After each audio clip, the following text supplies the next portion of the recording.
शिरडी के छोटे से गांव के साईं बाबा एक ऐसे शख्स जिन्हें हिंदू मुस्लिम दोनों कम्युनिटी अपना पूज्य मानती हैं। कोई उन्हें राम भक्त कहता है तो कोई मुसलमानी फकीर, लेकिन असल में वो क्या हैं, इस सच्चाई से आज भी दुनिया अनजान है।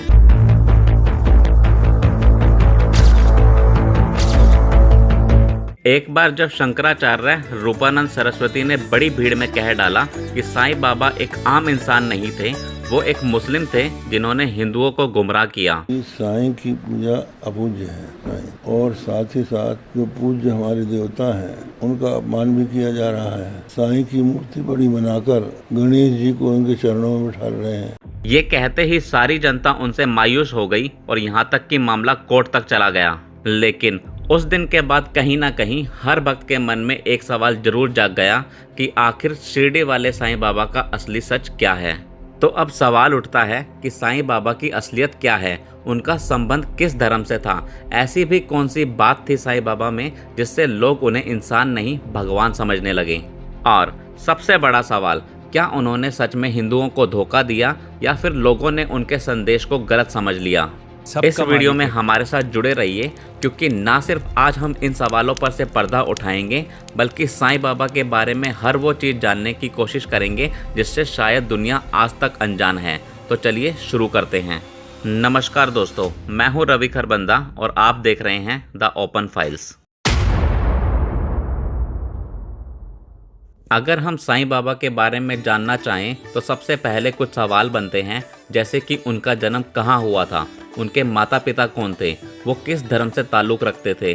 तो इसका एग्जैक्ट प्रूवन आंसर देना थोड़ा मुश्किल होगा, क्योंकि साईं बाबा के जीवन के बारे में लिखित प्रमाण बहुत कम मिले हैं, सिवाय कुछ पौराणिक किताबों के जो कि कुछ ऑथर्स ने लिखी हैं और कुछ पुरानी तस्वीरों के जो साईं बाबा ने खिंचवाई थी। तो आज हम इन्हीं गिनी चुनी किताबों और तस्वीरों के आधार पर साईं बाबा के जीवन के कुछ सच्चे और छुपे हुए पहलुओं को समझने की कोशिश करेंगे। कहा जाता है कि शिरडी के साईं बाबा का जन्म 1838 में महाराष्ट्र के पथरी गांव में एक ब्राह्मण हिंदू परिवार में हुआ था। इनके बचपन का नाम हरि भाऊ था। शुरुआती बचपन में उनका पालन पोषण एक श्रेष्ठ ब्राह्मण के बच्चे की तरह ही हुआ। शुरू से ही उनकी बुद्धि काफ़ी तेज थी, जिसके कारण उन्होंने हिंदू मर्यादा और धर्म को बहुत जल्दी समझ लिया। और जब वो 5 से 8 साल के थे, उन्होंने संस्कृत और वेद जैसे विषयों पर भी अपनी अच्छी पकड़ बना ली। हालांकि साईं बाबा के परिवार वाले बेहद गरीब थे और जब उनके पिताजी गुजर गए तो उनकी माता से बच्चे का पालन पोषण बहुत मुश्किल हो गया। तब उन्होंने साईं बाबा को एक मुस्लिम फ़कीर के हाथों सौंप दिया। फिर वहाँ से उनके जीवन में सूफी और इस्लाम धर्म का प्रभाव आने लगा।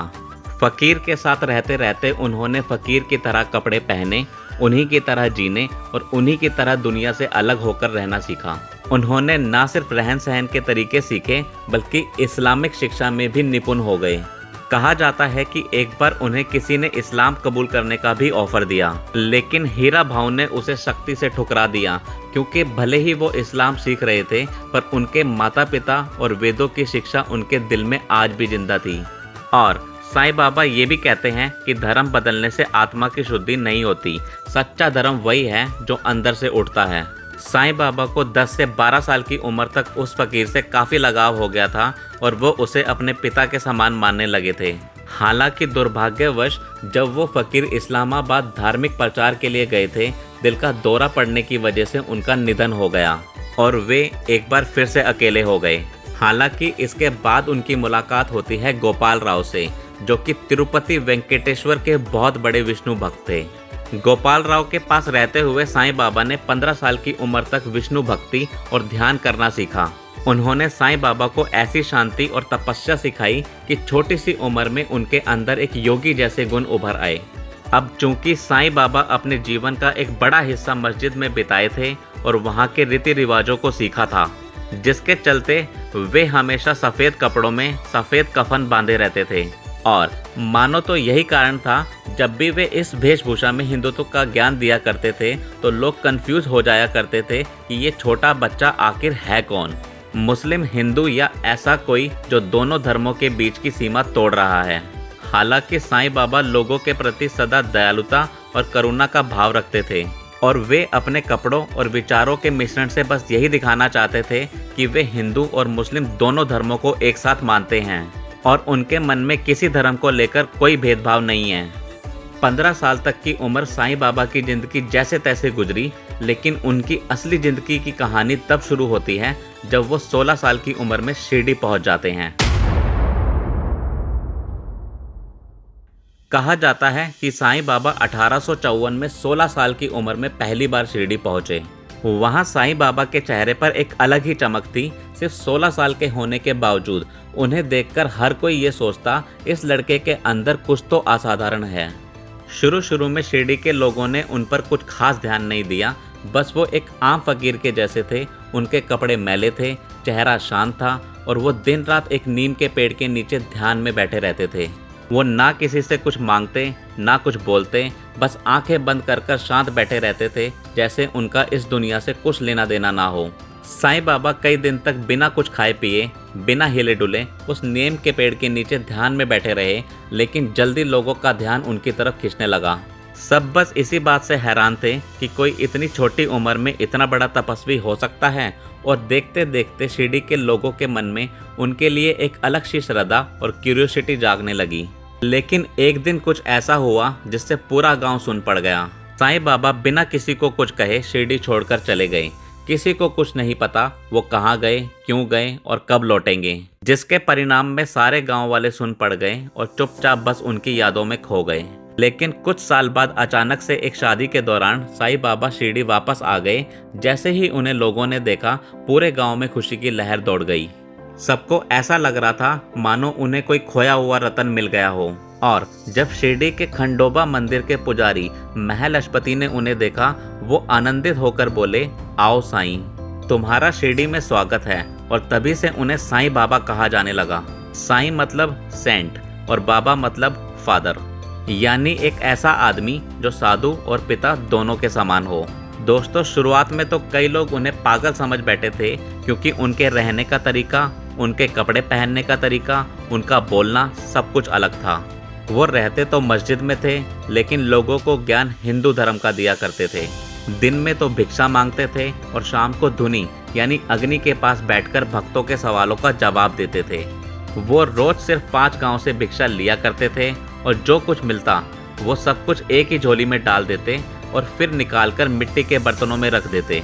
साईं बाबा अपना खाना सबसे पहले चूहों, कुत्तों, चिड़ियाओं और बिल्ली के साथ बांटते थे, और जब सब खा लेते तब बचा हुआ भोजन वो खुद खाते। वो ऐसा करके सबको संदेश देना चाहते थे कि उनके लिए सभी प्राणी एक जैसे हैं, चाहे वो इंसान हो या जानवर। और अपने इस व्यवहार से वो लोगों को समझाना चाहते थे कि दयालुता और समानता ही सबसे बड़ा धर्म है। धीरे धीरे साईं बाबा के चमत्कारों की कहानियां शिरडी के कोने कोने में फैल गई, और जो लोग एक समय पर हंसा करते थे वही लोग उनके चरणों में बैठकर आशीर्वाद मांगते दिखने लगे।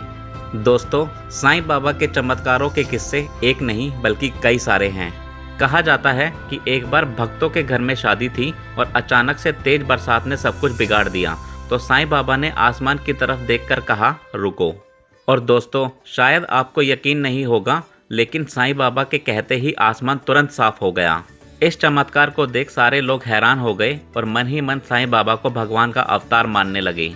लेकिन उनका मानना यकीन में तब बदल गया जब साईं बाबा ने एक बार फिर से अपने चमत्कारों से सबको चौंका दिया। कहते हैं एक बार छोटी सी लड़की कुएं में गिर गई। परिवार वाले हैरान परेशान होकर सबसे मदद की गुहार लगा रहे थे, लेकिन कुआं काफी गहरा था, कोई उसमें जाने की चेष्टा नहीं कर रहा था। और तभी साईं बाबा दूर से कहते हैं, बेटी तुम्हारा कुछ नहीं बिगड़ेगा। और इसके बाद जो हुआ उसे देखकर लोग भौचक्के रह गए। लोगों ने देखा कि वो लड़की मानो किसी अदृश्य शक्ति के सहारे हवा में उड़कर कुएं से बाहर आ गई। इसी प्रकार साईं बाबा ने अलग अलग समय पर कई बार लोगों को अपने चमत्कारों से लोगों को हैरान किया। उसके बाद जिसे देखो सबके मन में एक ही सवाल गूंजने लगा, ये इंसान है या खुद परमात्मा का रूप।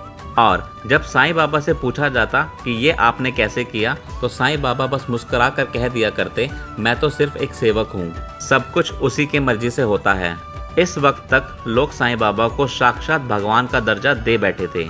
हर दिन कोई ना कोई उनके पास ज्ञान की रोशनी मांगने जाता, कोई अपने कष्टों का निवारण मांगने जाता तो कोई उनको भगवान मानकर उनके शरणों में बस दिन भर बैठा रहता। लेकिन उन्हीं में से कुछ लोग ऐसे भी थे जो अब भी इसी सोच में पड़े थे कि साईं बाबा हिंदू हैं या मुस्लिम। और जब भी कोई उनसे उनका धर्म पूछता तो साईं बाबा इतना कहते थे, सबका मालिक एक है। शिरडी के लोग धीरे धीरे साईं बाबा के वचनों से इतने मंत्रमुग्ध हो गए कि कोई साईं बाबा में कृष्णा देख लेता तो कोई अल्लाह का नूर। और शायद यही कारण है कि वो धीरे धीरे धार्मिक दायरे से ऊपर उठते गए।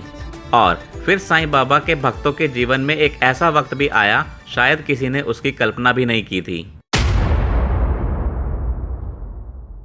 दोस्तों, कहा जाता है कि साईं बाबा की जीवन शक्ति एक विशेष ईंट से जुड़ी हुई थी।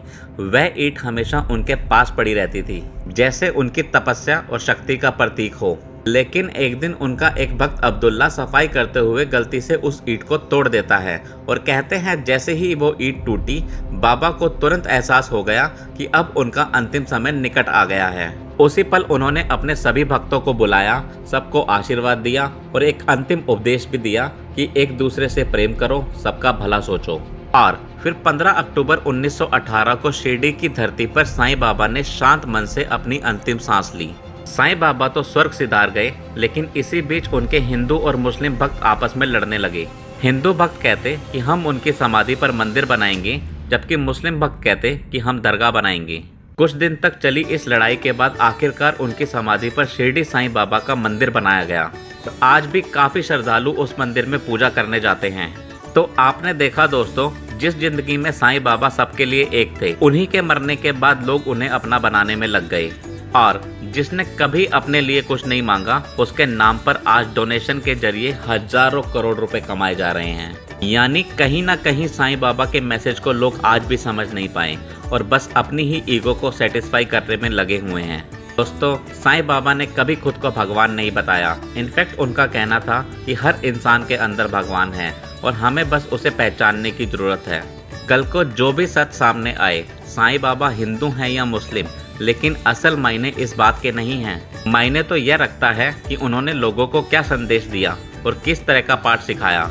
अब आपकी साईं बाबा के बारे में क्या राय है और साईं बाबा को आप किस नज़रिए से देखते हैं, कमेंट बॉक्स में ज़रूर बताइएगा।